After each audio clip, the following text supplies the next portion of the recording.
Fooramiin magaalota Afrikaa inni lammaffaa magaalaa Naayiroobii keenya keessatti gaggeeffamaa jira. Fooramiin guyyaa sadiif gaggeeffamu kun kalee jalqabee bor xumurama. Magaalonni hedduun yookiin biyyoonni hedduun magaalota isaanii bakka bu'anii asitti argamanii yaada, karoora, muuxannoo magaala isaanii guddisuu irratti yookiin misoomsuu irratti haasa'uu jiranii Itoophiyaaleen asitti argamti. Jilli Itoophiyaa ministeerri misooma magaalaa fi bu'uuraalee misoomaan durfamu asitti argama. Aadde Caaltuu isaanii haasofsiisnaa nu waliin koottaa. Baga nagaan dhufte. Baga nagaan nu eedan. Asin dura Naayiroobii dhuftee beektamoo yeroo kee ka jalqabaati? Waan ajaa'ibaa Naayiroobiin tuni dhihoo fagoo natti taate dhufee hin beeku. Sa'aatii lama isa irra fagaatte moo? Nama dhiba. Biyya fagoo hedduu deeme Naayiroobii immoo dhufee hin beeku. Amma fooramii misooma magaalaa dhuftanii Naayiroobii kun ka lammaffaa ka jalqabaa Finfinnee gaggeeffamee ture. Akkamitti agarte ka Naayiroobii kan? Fooramiin magaalota sadarkaa addunyaa malee sadarkaa Afrikaa kanatti kana duran turre. Fooramiin magaalota sadarkaa addunyaadhaa irratti yeroo 13ffaa 14ffaadhaaf amma qophaa'aa jira. Bara dheeraadha jechuudha sadarkaa addunyaatti deemaa kan ture. Egaa mootummaan jijjiiramaa hungaraan gotti dhufee booda ilaalamni magaalaadhaaf qabamee fi jirus guutumaan guutuutti jijjiiramee waan jiruuf jecha magaalonni keenya hegaree fuula duraati. Ilaalchi jiru kanaan nutis dhiibbaa taasisuudhaan akka Afrikaatti fooramiin magaalota Afrikaadhaan nutis akka Afrikaatti jiraachuudha qaba kajuu kana ilaalcha kana hedduu tarkaanfachiisuudhaan fooramiin magaalota Afrikaadhaa akka hayyamamu tahee kan immoo akka seenaadhaa tahee ka jalqabaa nuti akka qopheessinu nuuf hayyamame. Anis hooggansuma nan hoogganaa jiru keessatti jijjiirama amma dhufe kana keessatti akka seenaattis fooramiin magaalota Afrikaadhaa yeroo jalqabaatiif akka Itoophiyaatti hoost godhuu danda'u keenyaan hedduu gammachuun qaba. Akkuma asitis waltajjii asii kanarratti argaa jirtutti maqaan Itoophiyaadhaa osoo hin ka'in waa'ee magaalota Afrikaadhaa gaafa haasan magaalonni Afrikaa keessatti gahee olaanaa, gahee guddaa, gahee leencaa haa qabu biyya Itoophiyaadhaa magaalota Itoophiyaa akka tahan kaasuun ni danda'ama. Kaayiraatti mari'amee bara 2022 Kaayirootti yeroo jalqabaaf ammoo Addis Ababaatti gaggeeffame. Fooramiin Afrikaa kun akka gaggeeffamuuf kan magaalota Afrikaa kun akka taasifamuuf Itoophiyaan qooda fudhate qabdi. Hedduu qooda fudhattee qabdi. Ilaalamni mootummaan Itoophiyaadhaa magaalotaaf kana dura qabaachaa ture guutumaan guutuutti amma jijjiiramee jira. Ilaalchi kana dura ture magaalaan hirkattuu baadiyyaati, hirkattuu diinagdee qonnaati. Ilaalchi jiru kun magaalota irratti hojjechuu caalaa qonna diinagdeedhaa erga guddifne booda diinagdee qonnaatiin industirii durfameetti amanna kanarratti hojjenna ilaalcha jiru san waan qabatee tureef sirni kana dura ture. Seenaan magaalummaadhaa yeroo dheeraadhaaf Itoophiyaan qabaattus garuu immoo sadarkaa silaayisii madaaltuun magaalonni Itoophiyaadhaa guddachuu hin dandeenye. Amma keessattuu mootummaa badhaadhinaatiin yookaan immoo mootummaa jijjiiramaatiin asitti baadiyyaa qofa jijjiiruudhaan, qonna qofa jijjiiruudhaan magaalota guddisuun akka hin danda'amne irratti amanama. Sababni isaa GDP akka addunyaatti dhibbantaa 80 kan ta'u magaalota addunyaarraa GDP'n burqa. Akkaatuma saniin magaalonni Itoophiyaattis dabalatee kan Afrikaa ta'uu danda'an beeku garuu akka Itoophiyaatti parsantaa 54 ol guddina yookaan GDP jennu kanaaf dhimmoonni qooda olaanaa gumaatan magaalota. Kanaaf qaama guddaa kana dhiifnee industirii tokko qofa irratti yookaan immoo diinagdee damdaneessan ta'in irratti xiyyeeffachuun sirriidhaa miti. Ilaalchi jiru waan qabameef sadarkaa mootummaatti xiyyeeffannaan magaalota keenyaaf kenname kun jijjiirama irra sadarkaa addunyaatti fakkeenya ta'uu danda'u magaalonni keenya dhaqabuu danda'ee jira. Kanaaf ilaalama kanarraa ka'ee mootummaan paartii badhaadhinaatiin hoogganamu kun magaalonni keenya jijjiiramuu akka qaban amantaa magaalota irratti abdii horachuudhaan guddina magaalotaatiin alatti guddinni diinagdee nuti fiduu dandeenyu hin jiru ilaalcha jiru kun sadarkaa muummicha ministeera keenyaatti qabamuudhaan dhiibbaan taasifamaa ture sun jijjiiramni ilaalchaa qabaachaa ture sun fooramiin magaalota Afrikaatis akka hundaa'u godhuu keessatti gahee olaanaa akka qabu kaasu. Kalee irraa eegalee fooramii yookiin guddina magaalota haasaa turanii biyyoonni garaagaraa yaada isaanii, karoora isaanii fi piroojeektii hojjetan argisiisaa turan. Magaalli tokko guddate yookiin misoome gaaf jennu agarsiiftonni maal fa'a? Magaalli tokko guddattee jirti yookaan immoo misoomtee jirti jennee kaasuudhaaf magaalaa jechuun dura maali jennee ilaaluu dandeenya. Magaalaa jechuun bakka namni walitti dhiyaatee jiraatu. Bakka namni akka baadiyyaa sanii faffagaatee jiraatu sun taane walitti dhiyaatee jiraatu. Gaafa walitti dhiyaatee jiraatu kan ammoo haala mijaawaa magaalaan qabaachuu akka qabdu keessattuu uummanni as a center of any development inni akkuma jirutti ta'e garuu magaalaa jechuun immoo walumaa gala qabnee gaafa laallu bu'uuraalee misoomaati jennee fudhachuu dandeenya. Bu'uuraalee misoomaa mana ta'uu danda'a, daandii keessaatii fi daandii gurguddaa ta'uu danda'a, ijaarsolee infraastiraakcharii adda addaa kan teeknooloojiidhaa ta'uu danda'a, kan walqunnamtiidhaaf ta'uu danda'a, moobiliitiidhaa wajjin wal qabatee geejjibaa wajjin kan wal qabatu ta'uu danda'a. Kun waliigalatti ilaalle haala habitable jennu kana haala jiraataadhaaf yookaan immoo jiraataa magaalaa saniitiif mijatu kan uumamaa wajjin waliin lolle kan uumamaa wajjin wal dhiitu osoo hin taane uumamaa wajjin araarame garuu immoo itti fayyadama teeknooloojiidhaatis haa ta'u bakka silaa magaalonni gurguddatan sadarkaa geessanii wajjin kan wal simu akkaataa saniin magaalli tokko uumamaa wajjin araaramtee akkaataa isin itti jiraachuu dandeessu giddu galeessa kan godhate. Itoophiyaan waan garaagara qoodde. Kaleessallee muuxannoo keessan qoodachaa turtanii waa'ee koridoorii misoomaa, waa'ee ashara magariisaa maal fa'aa qoodde Itoophiyaan muuxannoo akkamii fa'aa magaalota addunyaati, magaalota Afrikaaf qoodan? Hojiin misooma koriidara magaalota Itoophiyaatii wajjin wal qabatee hojjetamaa jiru magaalaa Finfinnee irratti hojii seenaadhaaf ta'u, hojii raajii jettee kaasuu dandeessu hojjannee jirra. Wanni hedduu nama dhibu magaalonni amma biyyoota hedduu arguu dandeenya. Magaalota magaalaa gullatti old cities magaalonni hedduu dullooman isaan san deebisanii transform godhuu mataa isaatiin hedduu nama dhiba.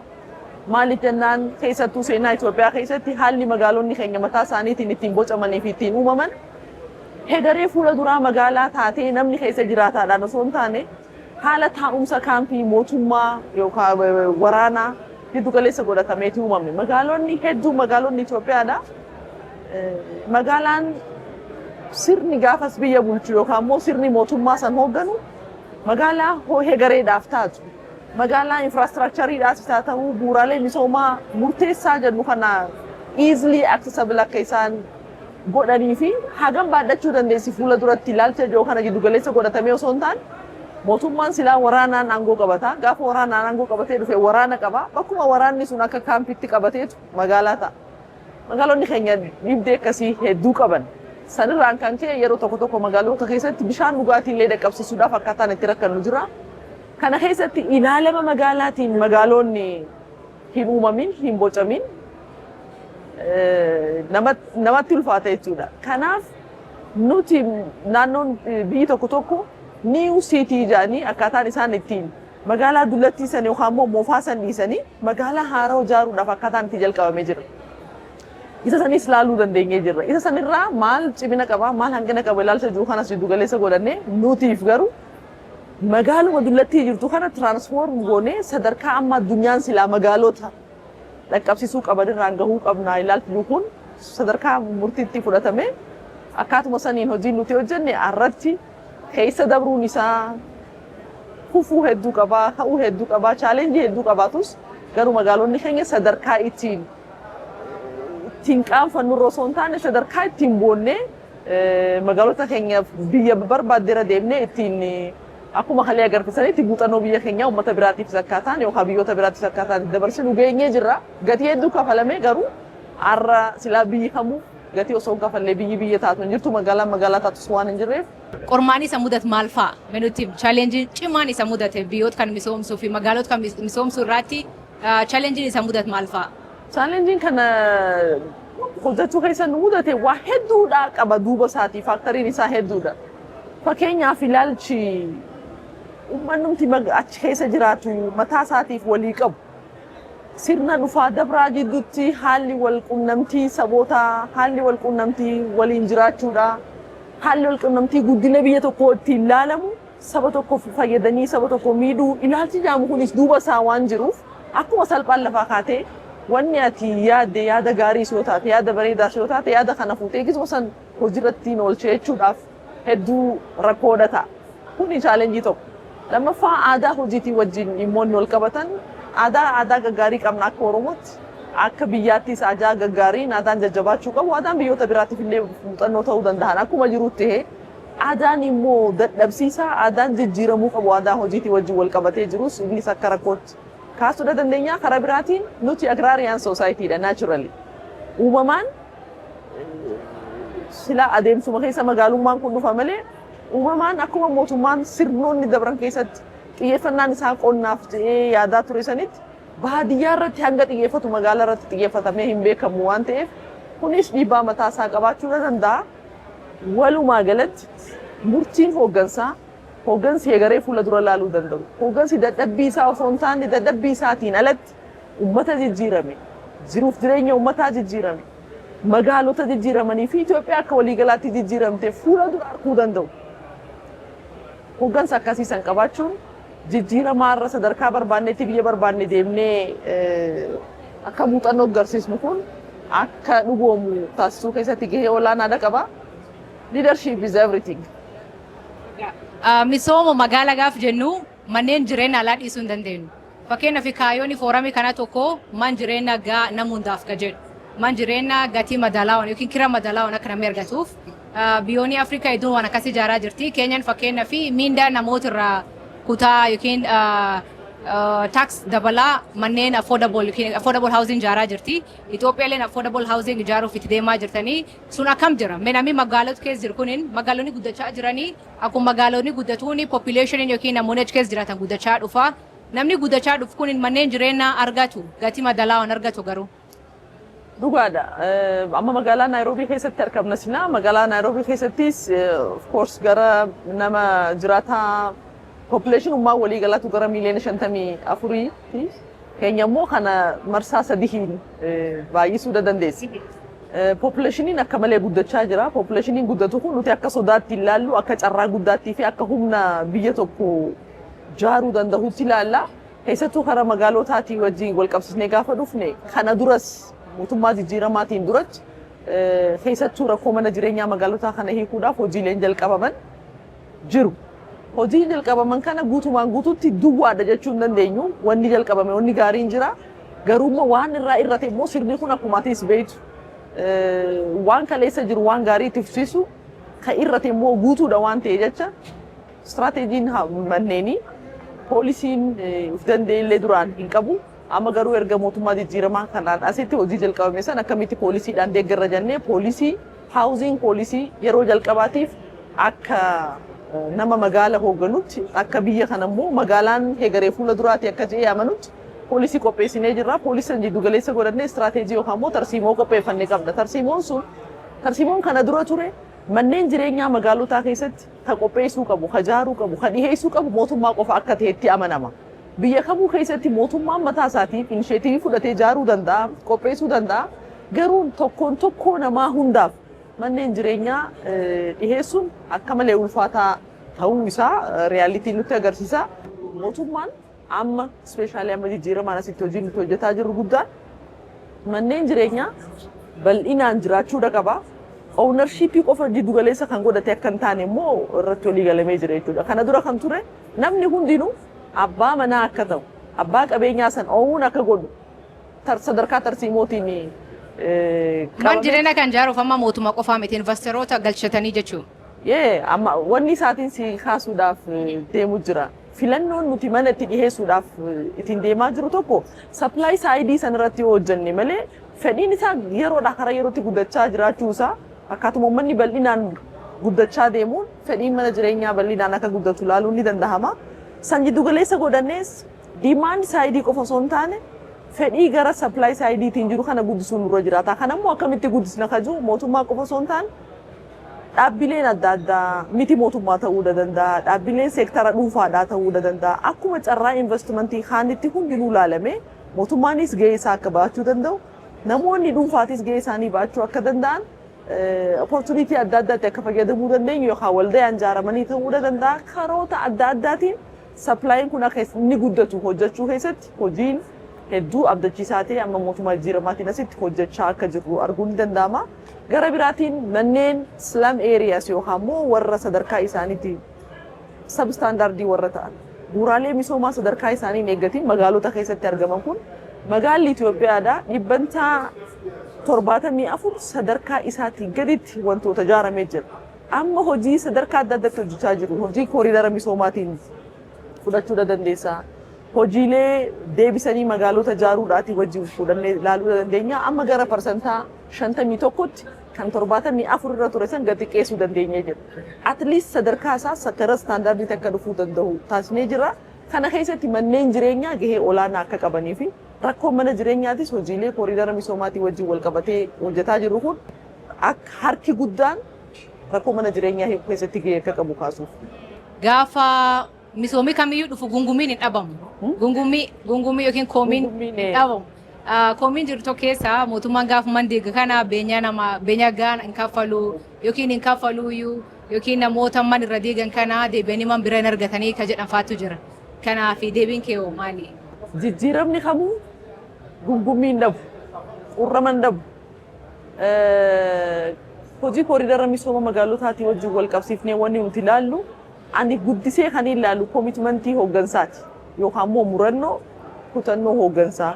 Hooggansa jechuun nama waltajjiilee sadarkaa addunyaattis haa ta'u kontiinentaal leebil gaafa ilaallu namni odeessa malee waan odeessu kana fuudhee hojiitti hiikuun waan adda addaatii beeka. Tiyoorii haasa'uu fi waan haasawame kana fuudhanii hojiitti hiikuun waan gargariiti. Dachii fi hanga samiidhaa adda fagoodha jeetii yaadda. Hojii kooriidara misoomaa kana keessatti gaafa duraan jalqabamu dhuguma jijjiiramni kamuu baganaa dhuftee jee namni sirraa fudhatu hin jiru. Jijjiiramni sun akka fudhatama argatu kan taasisu garuu gahee hooggansaa, kutannoo hooggansaa, hooggansi dadhabee hin jenne, hooggansi gartummaarraa fagaatee guddina biyyaa jiddu galeessa godhatee fi selfless ta'ee hojii hojjeta taanaan hojiin kana booda hojjennu salphaa akka ta'e nutti agarsiisaa jira. Fakkeenyaaf kooriidarri gaafa dura jalqabu maaliif anarraa jalqabdan? Maal nu godha kun? Jiraachaan jirru maaltu nutti hanqate? Maal dhabne? Hajuu kun hedduudha jira jechuudha. Kanaaf aadaa hawaasa keenyaa biratti immoo yeroo hedduu afaan Amaaraatiin waan san dubbatanii kan maalaa qabu malaak immaa qabu seexaan ishaaleenyaal. Maleekaa fi sheexaanni waan wal madaaluu miti. Garuu maleekaa san waan hin beekne jecha sheexaanumaan hanqarraa wajjin jiraadhe kanaan naa wayya. Hawaasni jiru kun bakki inni jiraataa jiru sun naaf gahee jira kanaachi nan barbaachisu narraan tuqiniidha. Lakki mee xiqqoo hojjennee ilaallaa mee kanaaf isa wal cinaa qabnee ilaallaadhaan hojiin jalqabame sun har'a maaliif na dhuftanii ilaalti sun jijjiirame safara kiyya maaliif kooriidarri hin dhufne ana bira maa dhuftanii hin hojjenne safara sana hojjettanii ana bira maaliif hin dhufne amma waliinuu gahuun dadhabame jechuudha. Kanaaf adeemsa kana keessatti dhugaa dubbachuudhaaf duraan saba tokko fayyaduudhaaf saba biraa cleansingii faadha demographic changeidha akkana kana jaanii warri gaafatanii olola karaa deemaan ololu numa jira ololli bal'aan akkas turu. Qabatamaadhaan immoo gaafa laalamu namoonni dhugaa rabbii dubbachuudhaaf haalli jireenya isaanii hedduu akka namoomaatti hedduu nama dhagahamu. Namoonni yoo xiqqaatee mana dhiqataa yookaan immoo mana fincaanii namoonni hin qabdu. Mana manneen laastikaa keessa jiraataa turan. Warra daa'imni keessa guddachuudhaaf isaa ta'u namni jiraachuudhaaf hedduu garmalee haalli jireenya isaanii inhumaan ta'e saba kamuu haa ta'u lammii Itoophiyaa ta'uu isaa qofaan lafa sanirraa ka'ee sababa hojii kooriidara misoomaa kanaatiin mana isa madaalu mana nama madaalu gaafa kennamuuf yaadni duraan dubbatamaa ture sun ololli sun gungummiin sun hundinuu dhabamee jira. Kuni namni jijjiirama fiduudhaaf murate taanaan dubbii qofa irratti osoo hin taane waan dubbate san takka takkaan hojiitti hiikuu gaafata waan ta'eef akkaataa saniin keessa bahuu dandeenyee jira. Hojiin nuti kooriidara misoomaatiin hojjetaa jirru kun magaalaa Finfinneetti jalqabne magaalaa Finfinnee sinuu akkuma miidiyaadhaan agartan yoo carraa qabaattanii dhuftaniis keessa deemtanii ilaaluu dandeessan jeetti waan inni isin afeera. Dhufnaa dhiyootu. Koottaa please koottaa ijaan laaluun gaariidha. Inni akkuma eegametti kana dura heedkwaartariin Afrikaa Yuuniyeen magaalaa xirooftuu kanaa kana keessaa magaalaa fooleen isii akkanaa keessaa magaalaa balfi sirnaan hin qabamne keessaa magaalaa akkanaa keessa akkamitti heedkwaartariin keenya akkamitti achi ta'a. Achirraa bahuu qaba jaamee muuvmentii adda addaa ture. Har'a garuu afaanuma san dubbatameen kuni raajiidha. Samii isinii roobe moo lafaa waa isinii bahe moo eessaa argattaniin gaafiidha. Gaafii kanaaf deebisuudhaaf hedduu rakkachaa jira. Magaalaa Finfinnee irra jalqabne gara magaalota Itoophiyaa 76 lakkaawee magaalonni Finfinnee hojii kooriidaraatiin bifa isaanii haala isaanii jijjiiruudhaan sochii diinagdee olaanaa keessa galanii jiran. Magaala tokko qofa kaasee yoo dubbadde magaalonni biraa waan irra laalaniif malee isinummaan dhuftanii waliin geessanii waan ajaa'ibaatiif hojjetamaa jiru. Adeemsa kana keessatti fedhiin intenshiniin mootummaan qabatee deemu gartummaa tokkollee kan of keessaa hin qabne ta'uusaa arguun ni danda'ama. Garuu adeemsa kana keessatti namoonni gaafa lafa isaanii seeraan qabatanii jiraatan gaafa irraa fudhatamu beenyaan akka kafalamuuf kan beenyaa kana immoo arginu manni akka kennamuuf mana daldalaatti haa ta'u manni jireenyaa argachaa akka jiran witness warri godhan warrumaa amma waan kana keessatti hirmaataa jiraniis waan ta'e jecha guutumaan guututti hojii maleekaa hojjennee jechaan jiru. Hojii kana keessatti qurramni xiqqaan very manageable size jiraachuu danda'a.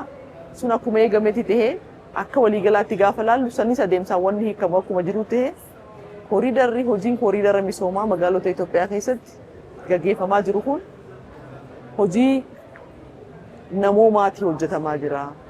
Waan hojiileen nuti hojjennu kun hojii namaaf ni mijaa'u moo mijaa'u jennee hojii hojjennu. Kana dura tarii namni gara miiliyoona 6 fi 5 jiraachuu danda'a jiraataan magaalaa Finfinneedha. Kana keessaa miiliyoona 1 qofa ta'uu danda'a warri konkolaataa qabu. Warri guddaan hafe immoo warra miilaan lafa deemu. Nama miilaaf lafa deemu kanaaf namni xiyyeeffannaa kanneef tokkollee akka hin jire ilaaluu danda'a.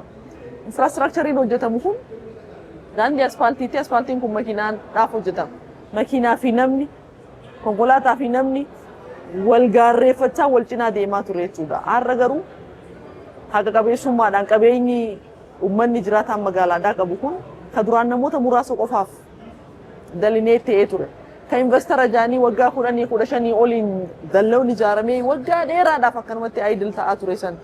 Lafoonni xixiqqoon immoo sila namoota dhuunfaadhaafis ta'ee kira sassaabdummaa adda addaatiif lafoonni ooluu turan har'a common useedhaaf paarkiidhaaf paarkii harkuun barnu biratti waan jabaa ture.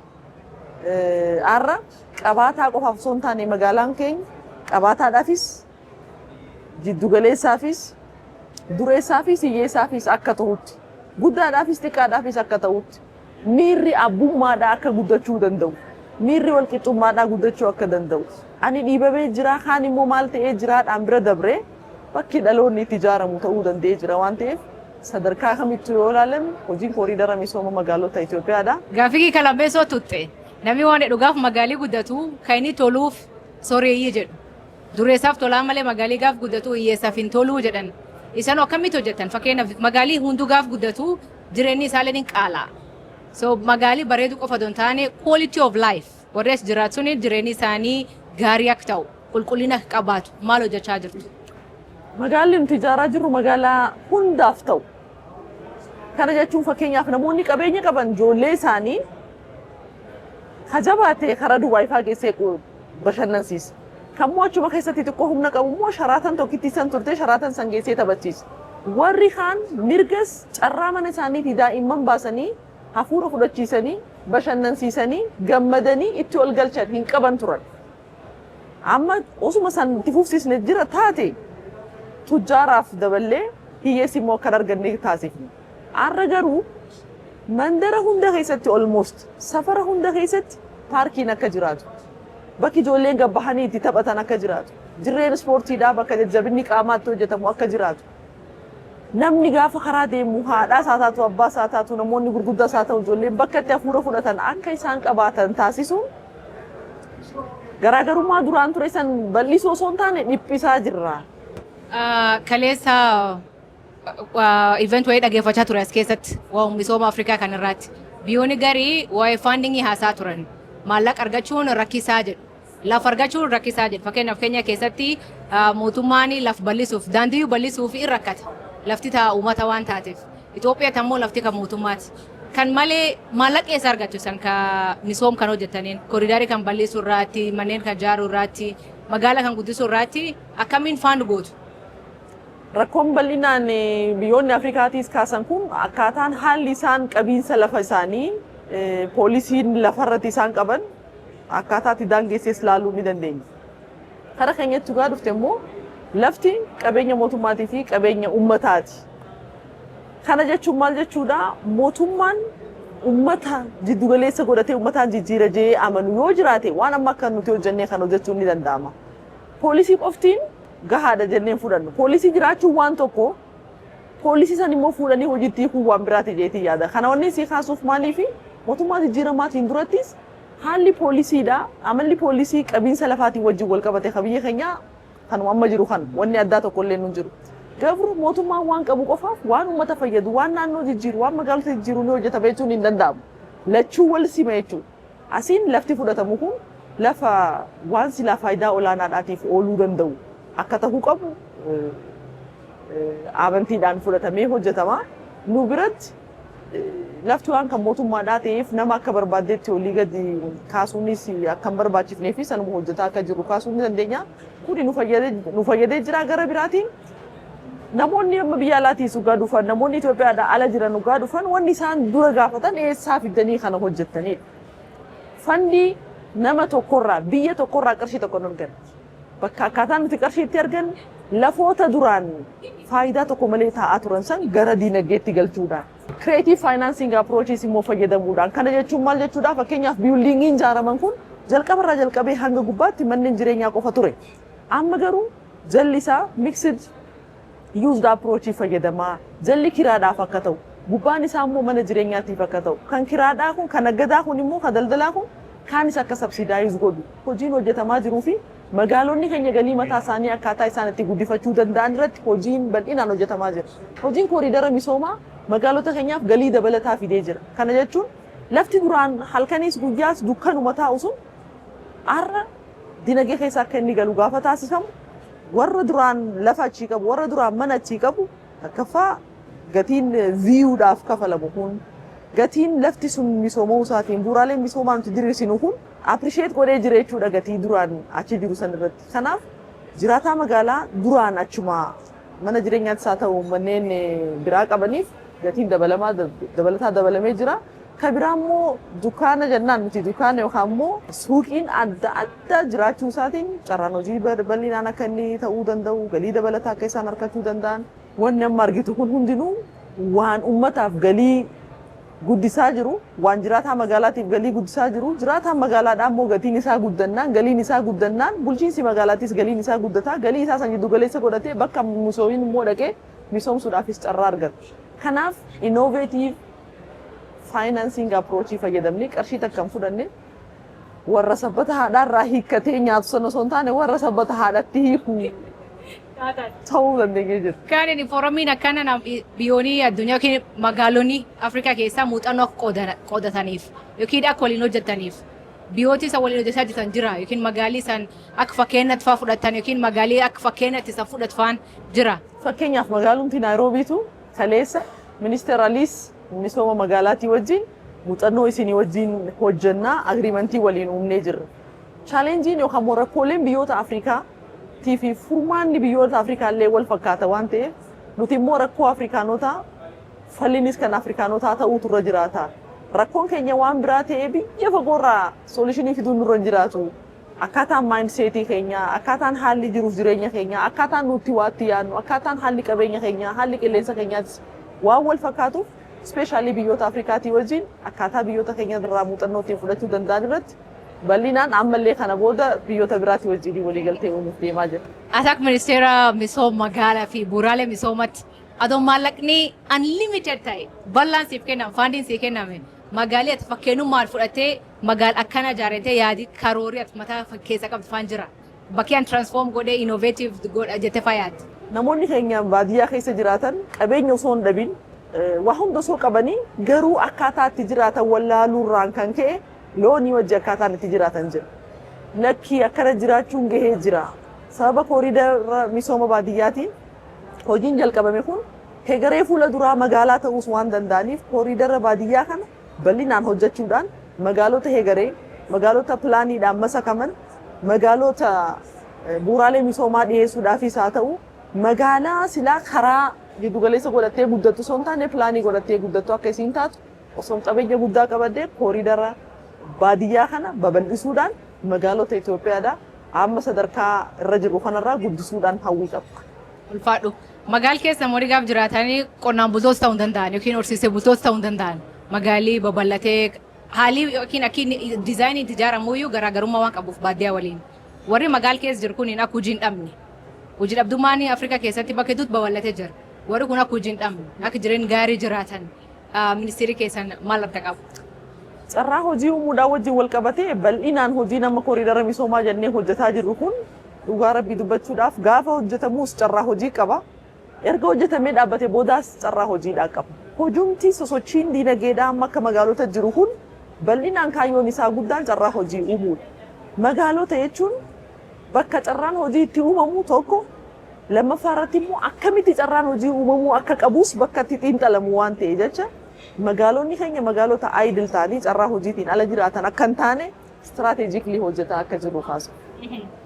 Hojii hojjechaa jirtan kanaan amma waggaa 10 ka dhufu magaalonni Itoophiyaa maal fakkaata yookiin maal fakkaatuu danda'a jettee yaadda? Nuti least urbanized akka biyyaatti ammallee harki guddaan ummata keenya baadiyyaa keessa jiraatan. Waggaa 10 booda kan amma haalli akkaataan magaalaa ittiin misoomsaa jirre kun harka 2 qofa osoo hin taane harka 3 4 akka inni guddachuu danda'u karooraan masakamnee hojii bal'aa hojjechaa akka jirru kaasuudhaan danda'a. Uummanni keenya amma urbanization reetiin akka Afrikaatti parsantii 3.5 akka Itoophiyaatti immoo nuti parsantii 5.4 guddachaa jirra annually. Waggaadhaatti akkaataa nuti magaalonni keenya itti babal'atan kana urbanization reetii kana giddu galeessa godhannee magaalonni nuti uumaa jirru kun guddina fuula duraa kan jiraataa magaalaattis haa ta'u carraa hojiidhaattis haa ta'u sosochii diinagdeedhaa baadhachuu danda'u akka ta'u hojii bal'aa hojjechaa jirra. Inshaallah waan guddaa agarra jennee yaadda. Isanoo magaal kamirra nu daawwachuu jirtan magaalii keessan guddate misoom akkamifaa jira as jalaatti nu beeksisaa.